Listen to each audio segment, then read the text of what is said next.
thank you all so much for joining us and being our virtual dive buddies from all around the world for our second installment of Reefs Go live this year, Coral Bleaching and Coral Disease.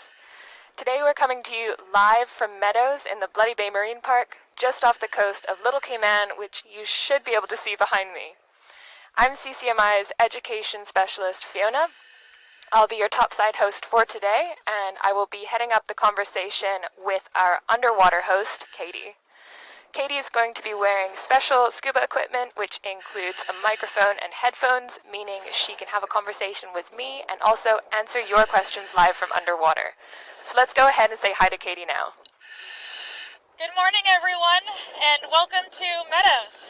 Thank you so much for joining us on Reefs Go Live today, where our underwater team is going to be teaching all of you a little bit about coral bleaching and diseases. We'll tell you a bit about what the differences are between them and what they are, how they're caused or where they come from, a little bit about what our own CCMI researchers are doing to help with them, and a little bit about what all of you can do to help as well. Thanks, Katie. We also have a whole team of people above water, below water, behind cameras, and handling cable. So don't worry if you hear Katie or I speaking to them during the broadcast. We can go ahead and say hi to them now. Hi, guys. Hi. Awesome. Now, if you have any questions throughout the broadcast, we do love if you share them. We want to know all about what you guys are curious about, and we are going to do our best to answer as many as possible throughout the duration. That's right. I mean, this is what Reefs Go Live is all about. We really want to hear from all of you out there joining us virtually today, and we've got a lot of topics to cover, and so we really want to hear your questions. We also will have some polls for you to engage in. So on the right side of your screen, you should have a chat box as well as a poll interaction area. When we ask you questions, please let us know what you think. And when you do, let us know your name, your age, where you're joining us from, or your organization. And maybe we'll answer your question live during our broadcast. Awesome, and actually now is a really great time to test this out. So as Katie said, if you look to the right hand side of your screen, you should see a little poll box with a red dot.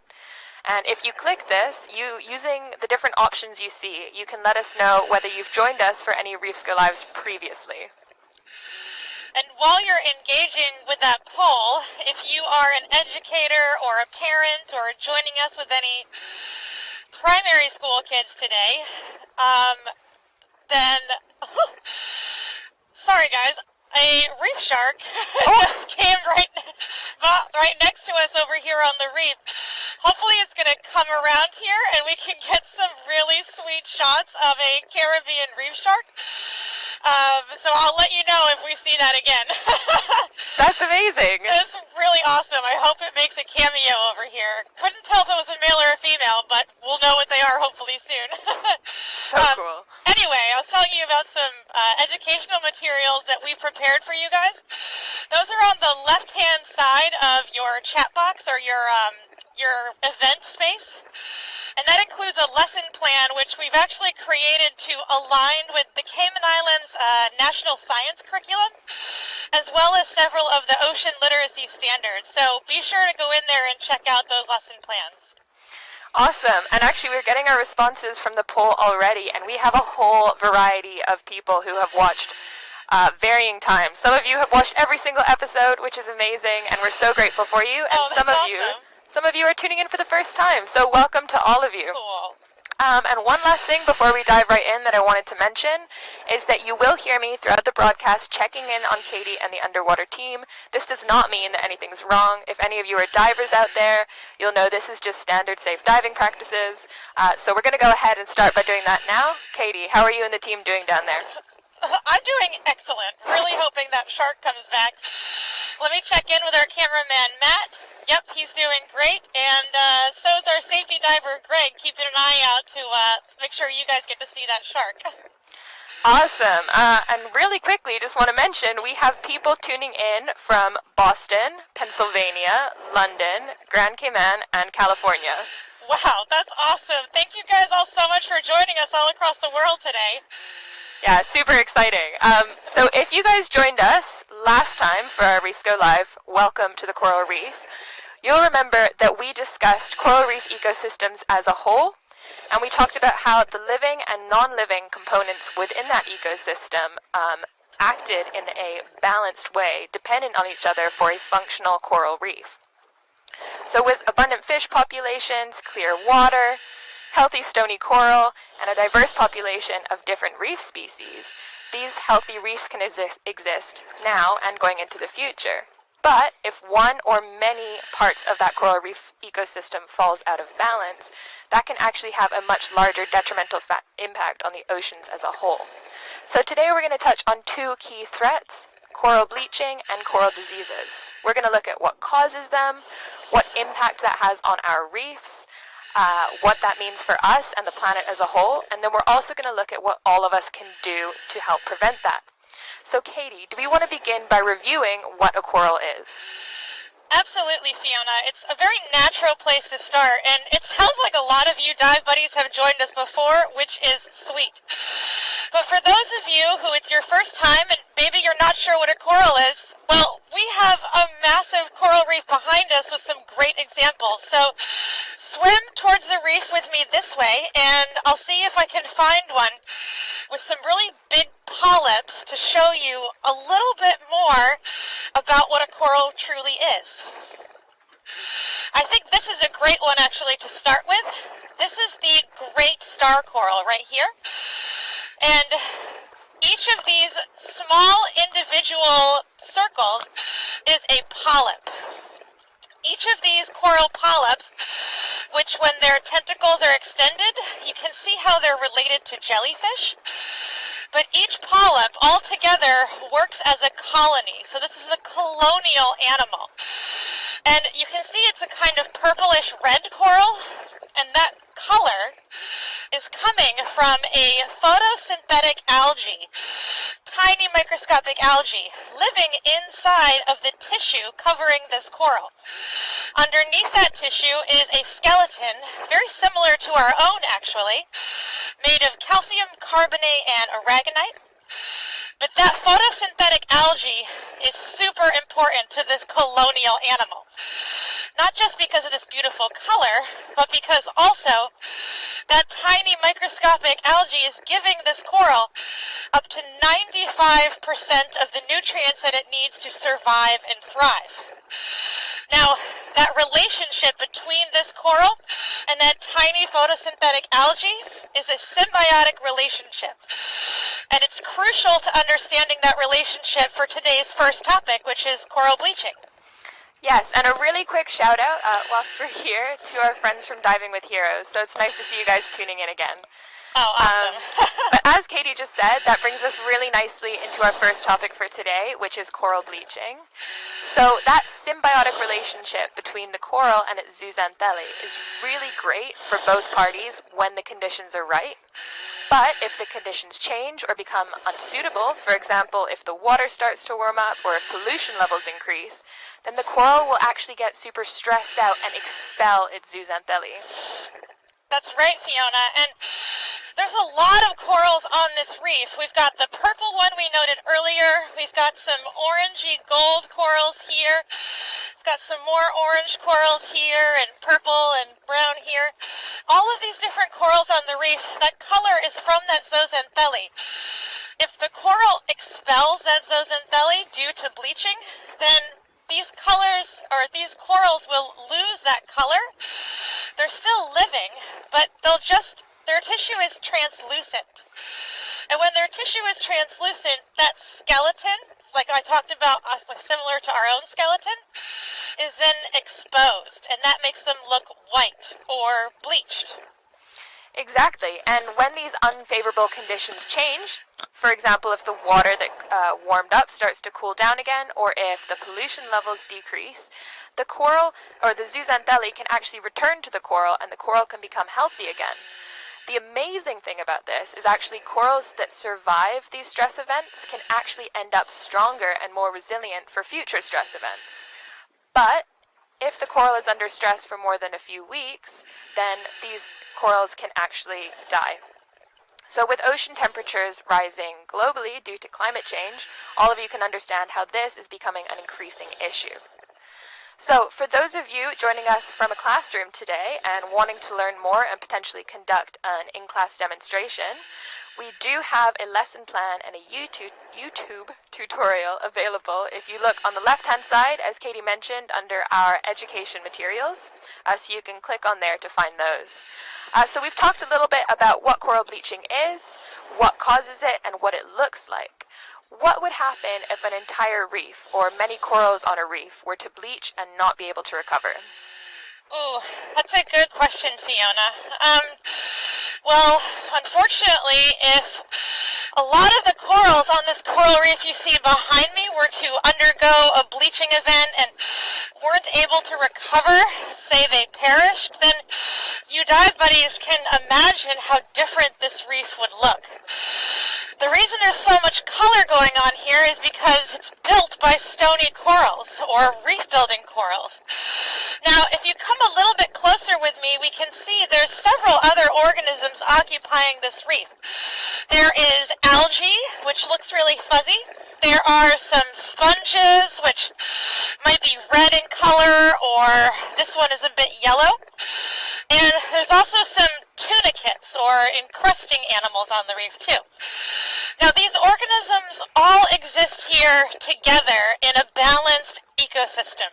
However, when we lose some of this coral to something like a large bleaching event or a large disease event, we lose a lot of that 3D structure that's building this reef up over time. And some of these other organisms, which are more fast-growing, like algae and sponges and tunicates, can take over, which means that the ecosystem is out of balance. And over time, this creates what's called reef flattening. And you can see here is an example of a branching coral. This is a club-tipped finger coral. It's got its little polyps out, actually. It's very fuzzy looking. You can see how this branching species of coral provides protection and homes for any creatures like small fishes or crabs that, or even juvenile eels which might live in there. And without that coral, this reef would lose some of that complexity. And that's what reef flattening is. Exactly, and as many of you dive buddies know, we need our coral reefs to be healthy and strong for a multitude of reasons and the services that they provide both locally and globally. For example, a healthy coral reef will provide homes for fish that provide for millions of people all around the world. They also protect millions within coastal communities from strong and potentially lethal storm surges. And their beauty brings in billions in revenue in tourism all around the world. So before we move on, I wanted to ask all of you if you had any questions about coral bleaching. So again, you can just pop those questions into the chat box. And while we wait to see what you guys have to say or have to ask, Katie, how are you all doing down there? Yeah, I think we're doing pretty good, Fiona. Yep, I'm doing really well. Matt's doing great. Greg's still keeping an eye out for that shark. Awesome. We do have a question that did already come in, and this person wants to know whether there's any bleaching in Cayman now. Ooh, that's an excellent question. Oh, that was from Hannah, sorry. Oh, thank you, Hannah. Oh, I wonder if that's Hannah from Indiana University who joined us earlier this year at CCMI. So that's a great question. As of right now, I don't believe we've seen any coral bleaching in the Cayman Islands. We usually don't see that coral bleaching until later on in the year, in the summer months, which we'll talk about a little bit more later. But if we do see it, then usually we'll be conducting some long-term benthic habitat surveys to be able to quantify that or record that bleaching event in a more controlled way. Awesome. Yes, that was Hannah from Indiana University, apparently. Hi, Hannah. Awesome. So that's awesome, guys. Thank you for those questions. Keep them coming in. And it sounds like you guys are already learning a lot, which is fantastic. But for now, we're going to carry on and move on to our next major topic, which is coral diseases. So Katie, would you be able to give us a brief overview on what a coral disease is and how it differs from coral bleaching? Absolutely. So, first and foremost, it's good for you dive buddies out there to kind of know the difference between a coral bleaching event and a coral disease event. So, bleaching is a response mechanism of that coral in its zooxanthellae to something that's happening in its surrounding environment. And also, bleaching is not something that can be transmitted from coral to coral directly. It's happening within the organism itself. Now, with coral disease, this is a bit different. Coral disease can be, it's like when a coral gets sick, just like us humans can get sick. This can be from a virus, a bacteria, or it could be also a cell growth anomaly. And this is the same sort of way that we can get sick as well as the corals.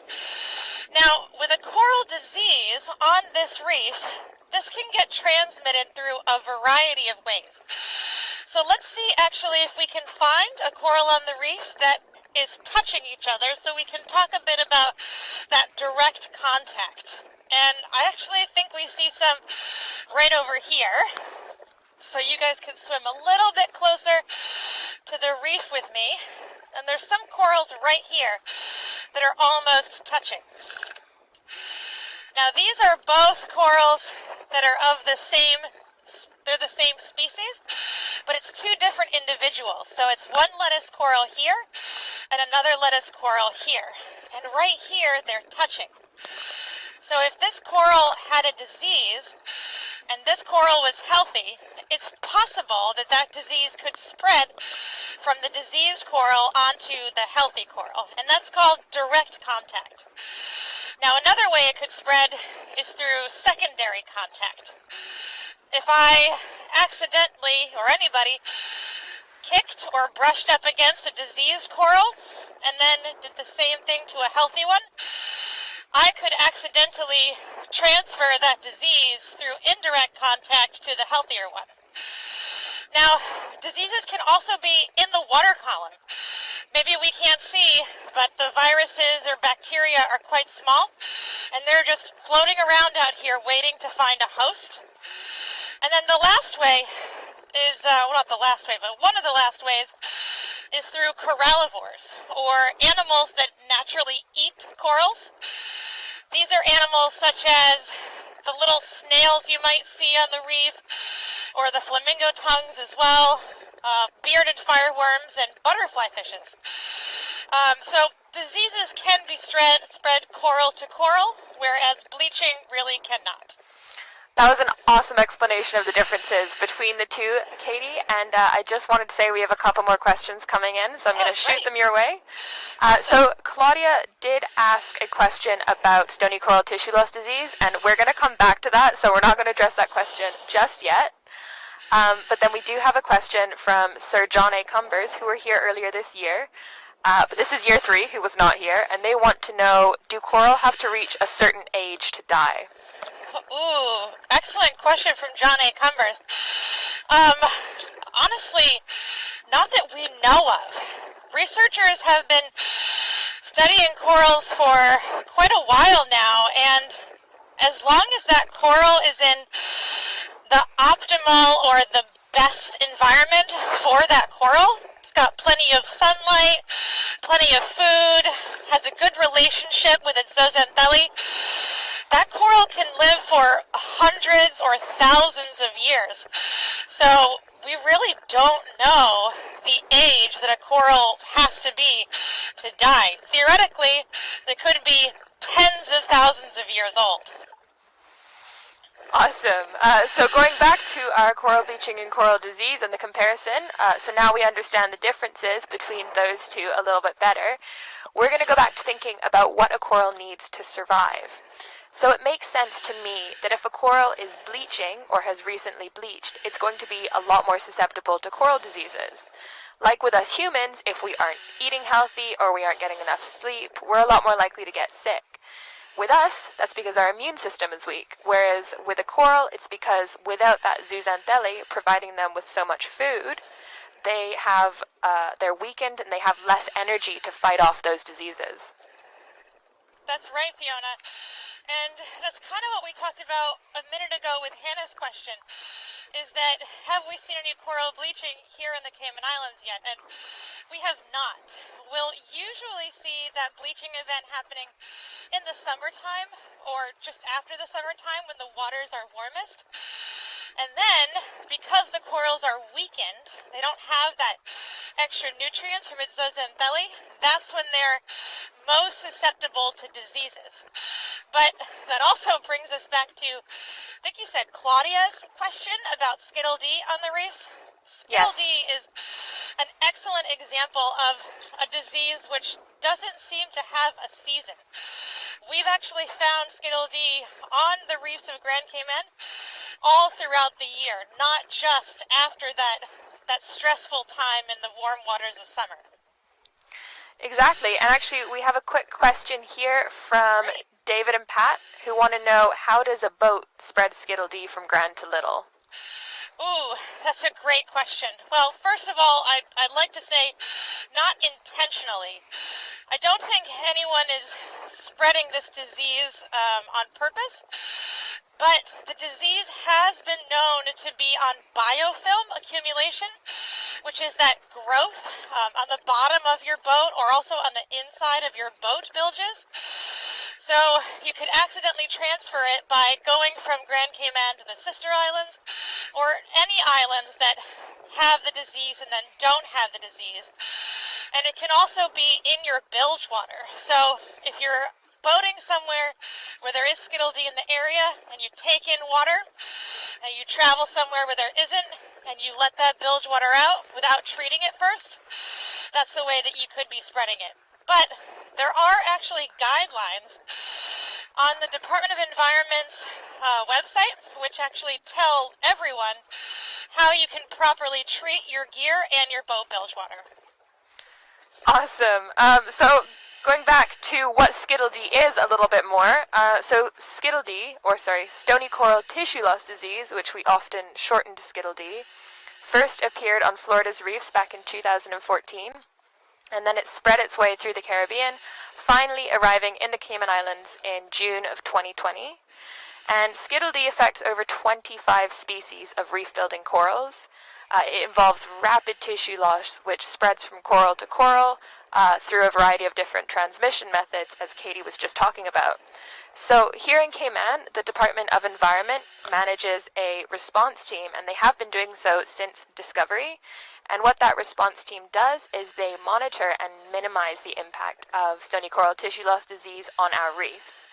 So, luckily, we haven't had Skittle D appear on our reefs in Little Cayman or in Cayman Brac yet, so they are mainly managing in Grand Cayman. That's right, and that was an excellent question from those guys, because this is something that we all really need all of your help with. That because Skittle D has not yet come to the sister islands, you can all help us in preventing that spread by following those guidelines put out by the DOE to disinfect your gear or your boat bilges before you travel here. But, you know, it's not just traveling from Grand Cayman here to the sister islands. This is a really good, safe diving practice for all of you out there who are scuba divers or snorkelers or just on the water, to disinfect your gear and treat your boat bilges wherever you're traveling throughout the world. We don't ever want to be responsible for accidentally bringing a foreign bacteria into a new environment. So these are just general good guidelines to follow. Thank you, Katie. So we have one quick question about whether there's any treatment for Skittle D. Oh, that is an excellent question. Fiona, you mentioned that the Department of Environment has a response team, and that response team is actually going out on the water every day and treating visibly diseased corals with Skittle D with an antibiotic paste that is specially manufactured just to fight that disease. And that's actually happening all over the Caribbean and the Florida region at the moment. There's some other ways that scientists are currently researching, which may help in the future as well. But right now, the treatment of Skittle D with antibiotics is doing a pretty good job. Awesome, and we do have this other question which ties really nicely in where I wanted to lead the conversation anyways, which was Ellen wondering about what was the most prevalent disease you see in Cayman, but we also wanted to ask you, Katie, what other diseases in general you think our dive buddies all around the world should be aware of? Oh yeah, that's another great question. Well, here in the Caribbean, we have over 40 known coral diseases. And there's quite a few that are pretty common, both seasonally and all throughout the year. A couple of those you dive buddies may have even seen before, but maybe you just didn't know what to look for. So you might have seen a coral that had a weird pattern on it or looked a little funny, and maybe that was a coral disease. One of the more common ones that we see is black band disease, also red band disease. These band diseases are a thick band of color, usually cyanobacteria, which moves its way across the coral in a linear fashion. Usually this is on brain corals or mounding corals as well. And it leaves behind a bare white skeleton for algae to accumulate on before it moves across the live tissue of the coral. So that's pretty common. We've also seen a lot of white band disease, and again, this sounds very similar to its name. It's a white band that usually affects the branching corals, Staghorn Coral and Elkhorn Coral. And the white band begins at the base and moves its way up the colony out to the edges of all the branches. And that's a pretty significant one that we still have on our reefs now. And another disease that you dive buddies may have seen actually affects the sea fan right here. So swim a little bit closer. And I don't see any disease on this sea fan, but what you could see is this is the common sea fan. It's a soft coral, or the purple sea fan. And there's a fungal infection called aspergillosis, which you would see most commonly on these fans as purple dots all over it.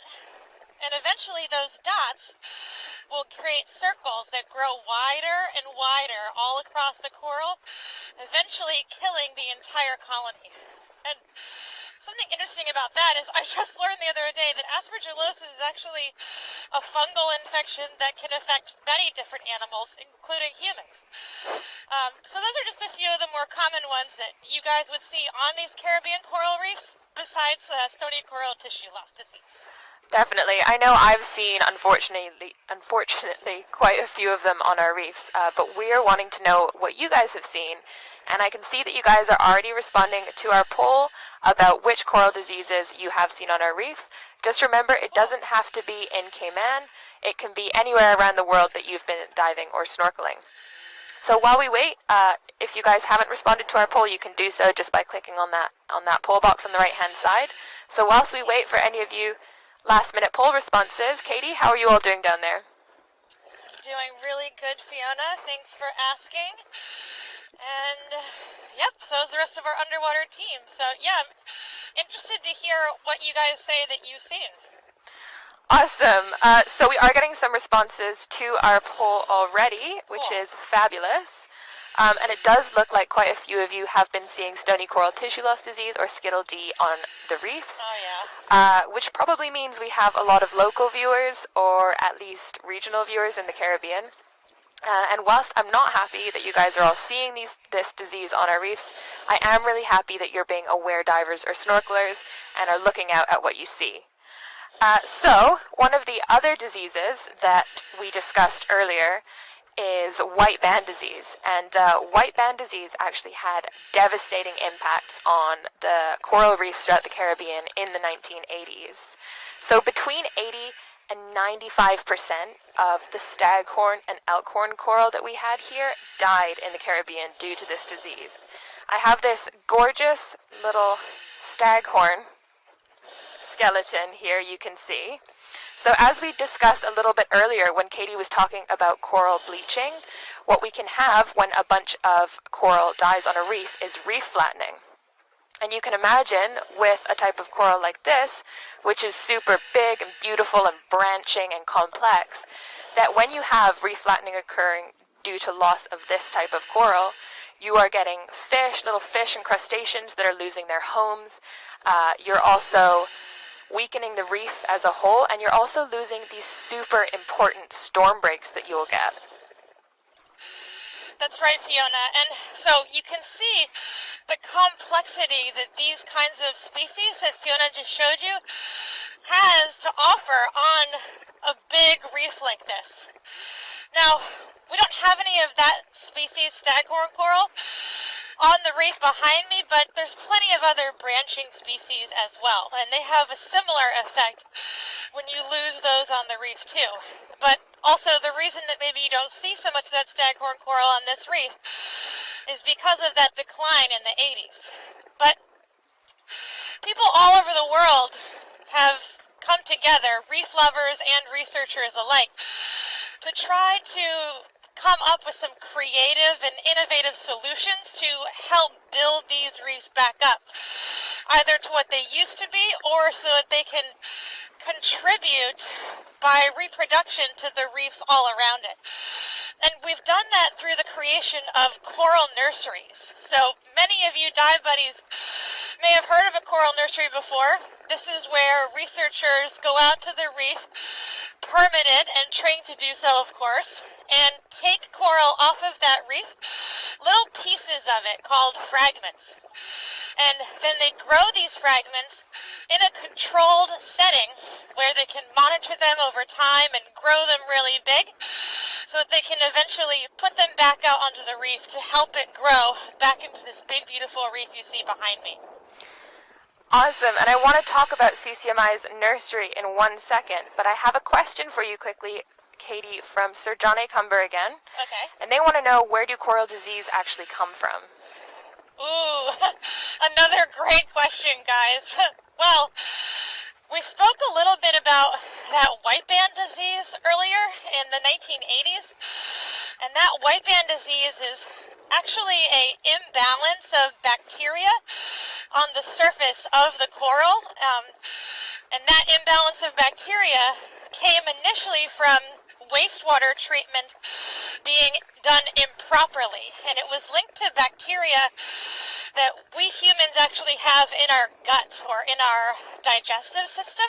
So coral diseases can really come from anywhere, but it's usually from a bacteria or a virus, or it could be a tumor as well. So a big abnormal growth of cells. So that's just a couple examples of where they come from. But excellent question, guys. That was an awesome question. It's just as complicated as when we get sick, right? Exactly. So CCMI actually established our nursery in partnership with the Department of Environment back in 2012. And it was actually the first of its kind here in the Cayman Islands. And since then, we've been experimenting with growing corals on our nursery, like Katie said, and then what we do is we put them out onto the reef, and they grow there in a process called outplanting. So we're constantly innovating to try and understand how to grow corals that are stronger and more resilient to heat stress and disease. We are, and we've actually had the opportunity to do this in 2019 in our CCMI nursery when an outbreak of that white band disease actually happened on that nursery. And although that, of course, was devastating at the time, because we have a team of researchers, we really wanted to monitor and observe this outbreak. And we noticed that during this outbreak, not every individual coral became diseased with white band. Some corals did become diseased and then they died. The other ones that became diseased, some of them actually recovered fully after the event was over. And so this showed us that there's a variety of things happening in this coral nursery to the individual corals themselves. And those that didn't get diseased at all, we determined to be disease-resistant corals. That's so interesting. So what we're trying to do is essentially grow corals that are better able to face the threats that we know they're going to be exposed to once they're put back on the reef. So our researchers are also investigating how to help those outplanted corals survive heat stress. Katie, would you be able to tell us a little bit more about that? Absolutely. So something that's happening soon, which is really awesome, is that since those corals were diseased in 2019 and are deemed to be disease resistant, our researchers now want to see if those disease resistant corals are also resilient enough to withstand a coral bleaching event. So we're going to be going out and collecting fragments or samples from these corals and bring them into our laboratory where we can, in a controlled environment, put them under a variety of heat stressors and see how they respond. And our theory is that the corals that were able to resist the white band disease in 2019, that some of them can also be resilient to coral bleaching events as well. And these are the corals that are truly resilient that we want to be outplanting onto our reefs because they're the ones that can adjust and combat the changing environment underwater for many years to come. So research is super important, and it plays such a vital role in protecting our coral reefs for the future. It is. It's really important that we understand what these threats are and how different species are adapting and overcoming them. But we can't rely on science and research alone. So actually, community response is a huge part in the effort of managing and monitoring coral diseases. So it's super important for us to have aware snorkelers and divers in the water, as I mentioned earlier, looking, being aware of what they're seeing and reporting back. And this actually brings us really nicely into our final key topic for today, which is what can all of us do to help prevent that loss from coral bleaching and coral disease? Absolutely, Fiona. That's a great segue, and there's so much that all of us can do. Not just researchers who work in this environment, but all of you joining us from all over the world today as well. We can help through both direct and indirect actions. Some direct actions may be volunteering with a coral nursery organization, because those organizations exist all over the world. Or you could also volunteer with an organization like the DOE and their Skittle D response effort. So those are some direct ways that scuba divers or snorkelers can make an impact, but even for those of you who maybe don't dive or snorkel, you can help minimize the efforts from diseases and bleaching events by just choosing to leave no trace. When you visit the ocean or the coral reef like this, if you don't touch the coral, you don't remove any coral from the reef, and you don't pollute the reef when you leave, you are having a direct impact on the overall health of this ecosystem. We can all actually pitch in and help and work collaboratively together. It's too early. For example, the CCMI team just last week was actually out with the Skittle D response team, which we just mentioned a second ago, so that was pretty amazing. And those are some excellent ways to assist with any potential loss from coral disease and coral bleaching. And there are countless more ways that we can all be doing this. So we'd love to hear if you guys have a minute now to just tell us what ways you are trying to prevent loss on the reef from coral bleaching and coral disease, or how you plan to in the future prevent loss and keep our reefs healthy. So again, you can use that chat box you can see on your screen and just pop in any comments on what you are doing to minimize the impact on our reefs. So while we wait for some of these wonderful answers, Katie, we've discussed the more direct ways that we can help our reefs. What are some more indirect ways we can keep them healthy? Oh, so indirect ways that all of you can help keep these beautiful coral reefs healthy are some things we discussed in our last Reefs Go Live, since so many of you joined us for both. You had some great ideas that you were pledging to do, which is sweet. But for some new ideas of indirect ways that you can help, specifically in relating to prevention of coral diseases or minimizing the effects of coral bleaching are things like, if you have a garden at home, choosing not to use pesticides or herbicides because that could cause runoff into rivers or oceans. Or if you are using pesticides or herbicides, making sure they're all natural. You can also choose when you're going boating to use the courtesy moorings or the mooring ball system that's implemented wherever you live so that you're not accidentally anchoring on the bottom of the ocean, the benthic habitat, whether that's coral reef or not. And also just something super simple like choosing to use reef-safe sunscreen because these are non-toxic to sensitive marine organisms like corals.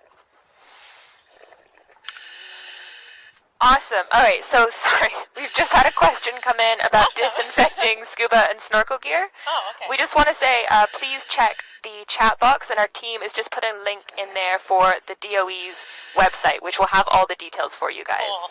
Sounds perfect. All right, now in terms of your responses, checking to see if we got any, and I do have one here from Mark from the UK, Right. who's told us that if he's photographing or videographing underwater, he doesn't hold on to the reef. Oh, Mark, an excellent way to help.